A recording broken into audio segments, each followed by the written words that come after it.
Evening Bushcrafters.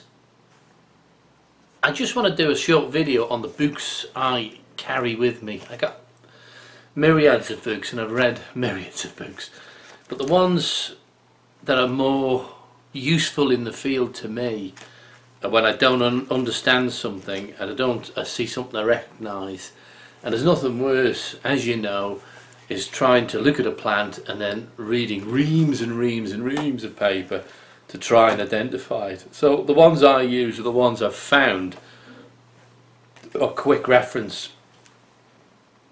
First of all, Trees and Bushes by Oleg Polonin.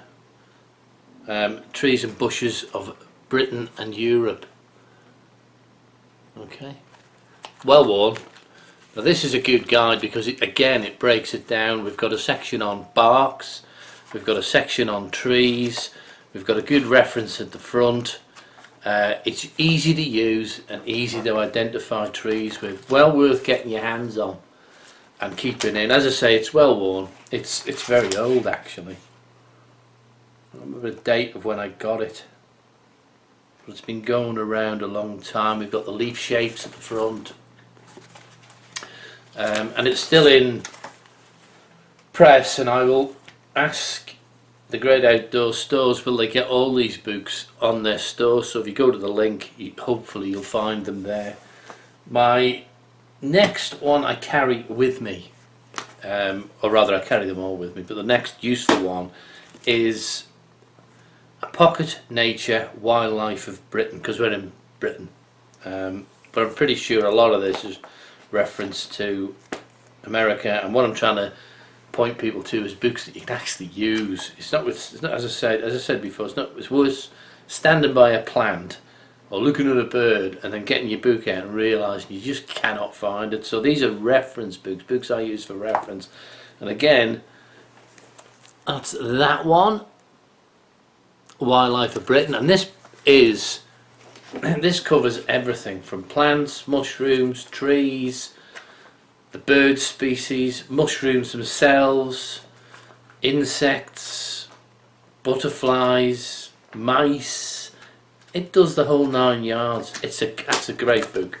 That one is always somewhere to me because I spot something, I can identify it and get on the ball straight away without going mad. As I said, if I'm going to, there's a good index in it, but I can go to the bird section, or I can go to the mushroom section, or I can go to the plant section, and I don't get inundated and bogged down with stuff.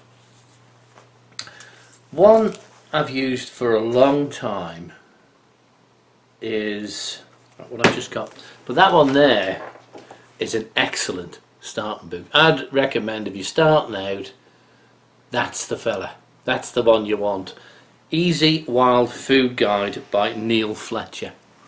As I say, I'll put a link in the description. I'll put the titles in the description for you. That, to me, it isn't comprehensive, but if you're starting out, you don't need comprehensive guides because you'll never get through it all. But learning wild edibles and how nature works is a progress. You know, it's a lifetime. In fact, I think I can fairly say that globally I could never learn it all and store. I can store it here, but I'd never learn it. So it's a lifetime of picking up skills. My father left me with an inheritance that was priceless, and it wasn't money. He said to me when I was starting work, listen to what someone's telling you, even if you've heard it twice. He said every day you learn something, and that stuck with me.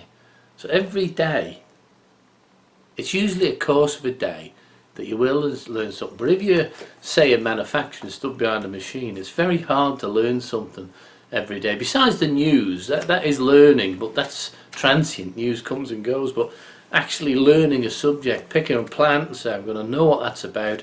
Now if you did that on a daily basis, you'd get 365 plants, trees or whatever learned in 1 year.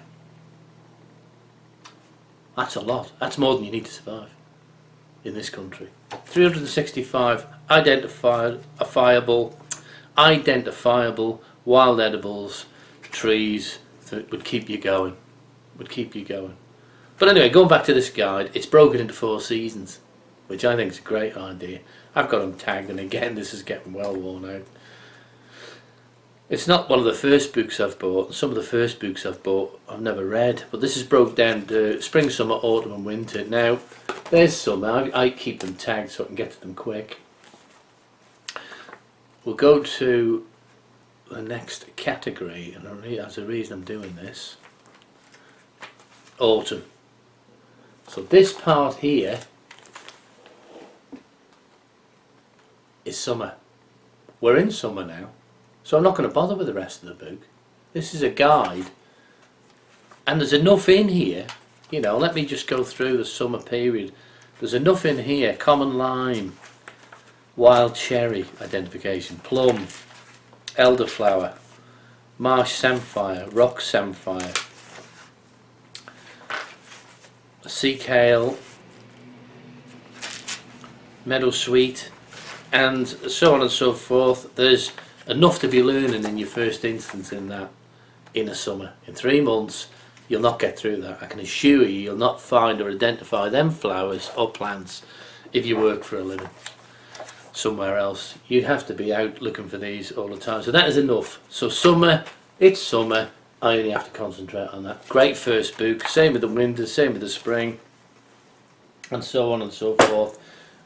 Great book. Great beginning book. Not just a beginning book, lasts you a long time.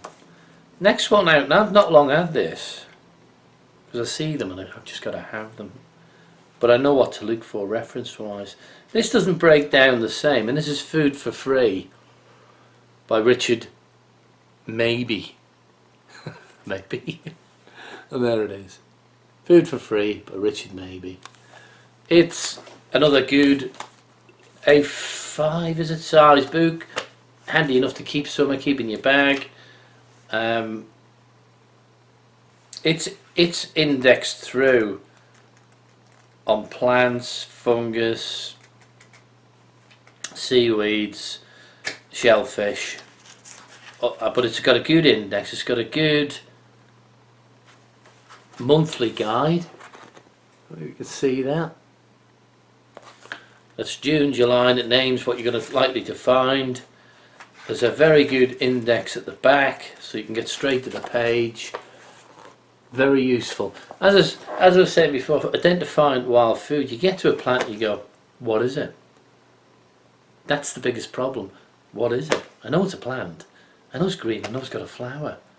So then you've got to go through myriads of pictures to hopefully find what you think that is. So you're looking for reference books that will help you get that part over with. This one and this one break it down into seasons or months, so what you can expect to see. So if I see a yellow flower on a brown leaf, red leaf, whatever, I only have to look through a minimal amount to identify it. Anyway, I hope that was useful. As I say, I'll link all these. I'll put the description I'll put the title to all these books in the description, and I will ask the boys at thegreatoutdoorstores.org, will they get them in stock if they haven't already, and you can go there and purchase them if you so require. Just a running order, that one first. That one first. Not comprehensive, good beginner's guide. If you're well down the road, then that's a handy one to throw in your pocket. Anybody needs that one if you're interested in wildlife, birds or any. And then just to throw the last one in, trees and bushes. That's just useful to have in a car. Anyway, this is Pete at Survival and Bushcraft signing out, saying please don't forget to subscribe.